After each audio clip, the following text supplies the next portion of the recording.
I won a golden floppy disk. This is not clickbait, I actually won this thing. See, I was at a Super Smash Bros. Tournament that likes to hold raffles just for entering, with prizes in the past including controllers, coaching sessions, or tubs of salt. Last month though, they had a special one. I have these floppy disks, and each one has a special image on it. You can read the title image. Here.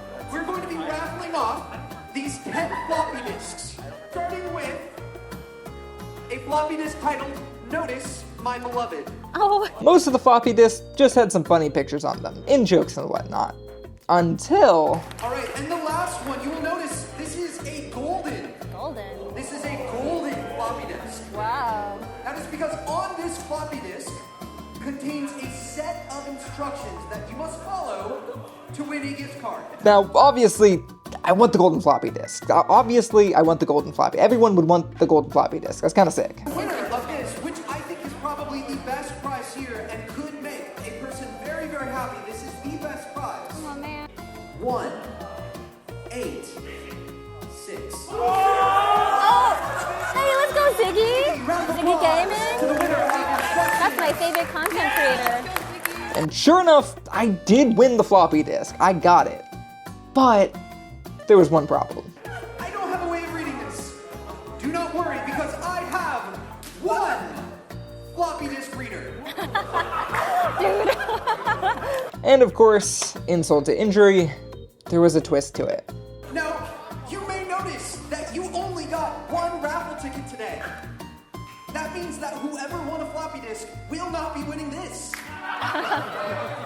Listen, I consider myself to be a fairly charismatic person. I thought I'd be able to make a deal with whoever won the reader. I intended on splitting the winnings 50-50. So when this guy won, I wasted no time at all.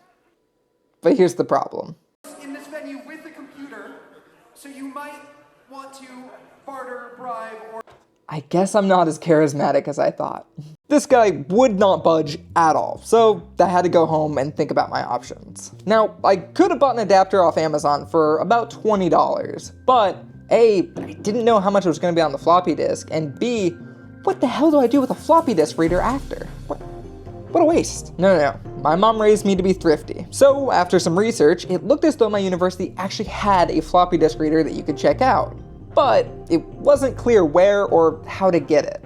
So I went hunting, and after multiple places turned me away, I finally found this nice librarian. Do you know where there might be a checkout for floppy disk readers? Oh, like a 3-inch floppy? Yeah. Hang on just a sec. It's one of those things where it's like,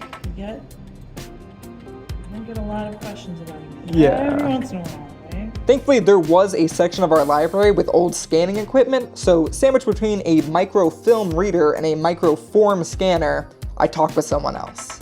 Hi, do you know where I might be able to check out a floppy disk reader, potentially? I do not, but I can go ask. That would be great, thank you. And again, after a long wait, they finally found me one. We do have one? Yeah. Oh, that's awesome. I sat down in the completely empty library with just me and the library assistant.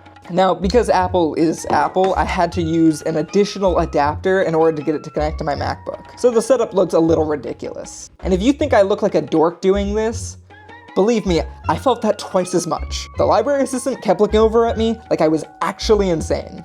Fun fact, did you know these readers make noise? I didn't. I finally got it open, looked at the instructions, and then copied them down to take home.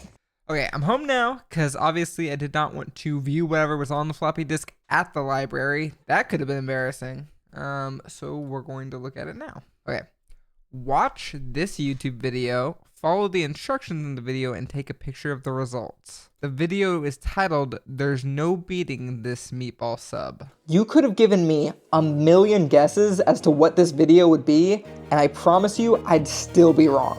But before I show you what was on it, I am going to quickly plug my friend's new game, Super Antonio. This is not sponsored, and while I did playtest this game, I promise you I'm only telling you about it because it just came out and I think it's really fun. It's Super Mario 64 meets Only Up. The movement is incredibly fluid, the mechanics are fun and intuitive, and it's $5. If this looks even a little bit interesting to you, consider checking it out in the description down below. But back to the video. Marine, wait a minute. Meatball sub? Ayo, cheetah.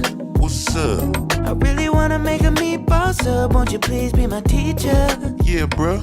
Then you grind them both up in a big ass bowl and set it to the side. Cause we gotta make a panade. Let your panko crumbs and your milk combine. Throw in some parmesan and 2 egg yolks, a little garlic, salt and pepper. Now go mix it up and pour it in your bowl of meat. Add some fresh parsley and blend it thoroughly. Go and sear your balls till they golden brown. Then you take them all and you throw them down into a hot pot. Just got some marinara in it. Make the top drop and let it rock for 12 minutes. Okay, I think it's done. Is it time for us to start assembling our meatball sub? Yeah, go and get your baguette, slice it and go. Throw in your balls and your sauce and some provolone. Now get a torch and melt that cheese. Top it with parsley and it's ready to eat.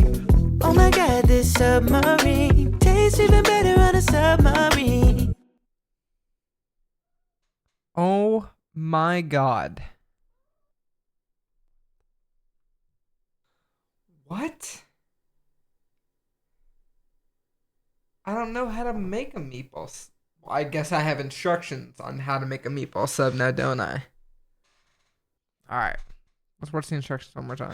First you gotta go and grind a couple meats up. I don't own a meat grinder. Oh my god, this submarine tastes even better on a submarine. Wow, there's a lot to unpack there. So, I guess I was gonna make some meatball subs. Now, as a 24-year-old man, obviously I know how to cook. It would be super embarrassing if I didn't trust myself not to mess up the meatball subs. That would just be embarrassing. Okay, so I may have cheated. Just like a little bit. I technically did not actually make the meatball subs myself. My girlfriend did. And she did an amazing job, truly. These were really great. But did not actually make them myself. I sent a picture of the meatball sub to Bleg, and my end of the deal was finished. I was rewarded with a very generous Amazon gift card, and the saga of the golden floppy disk is now over. Or is it? You see, I lied to you earlier. When I had the floppy disk reader, I did not just copy the instructions off of it, I also replaced them with my own. That floppy disk is now hidden inside one of my university's libraries. These instructions also have a cash prize. Now, will anyone actually find the floppy disk, follow the instructions, and somehow redeem?